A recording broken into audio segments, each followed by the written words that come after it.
আসসালামু আলাইকুম। দেখুন এই বেগুন গাছটা একটা যৌথ ফ্যামিলি নিয়ে এখানে বসবাস করছে। এখানে প্রায় 4 থেকে 5টা গাছ রয়েছে।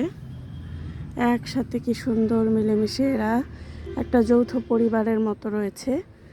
এখান থেকে 4-5টা বেগুন কালেক্ট করতে পেরেছি। এই যে আমাকে খুঁজতে হচ্ছে, না খুঁজলে তো আবার এদেরকে পাওয়া যায় না, এরা আবার ধরা দেয় না। বিশাল বড় একটা কমিউনিটি গঠন করেছে এই বেগুন পরিবারটি। দেখুন, বাইরে থেকে দেখে কোনো বোঝার উপায় নাই ভিতরে বেগুন ধরেছে কিনা। তো আমি কয়েকটি বেগুন কালেক্ট করতে পেরেছি। এই যে আমি এখানে রেখেছি এগুলো কিন্তু গাছের তো সার বিষ দেওয়া হয় না, খুবই টেস্টি হয়। আর এই আমার সেই বরবটির মাচা, বরবটির গাছ মরে গিয়েছে, নতুন নতুন বরবটির গাছ উঠছে। এই যে এখানে আমার আগাছা দমন করার লাগবে। এই যে বরবটির গাছ উঠবে, আবার আমার বরবটির মাচা ভরে উঠবে ইনশাল্লাহ।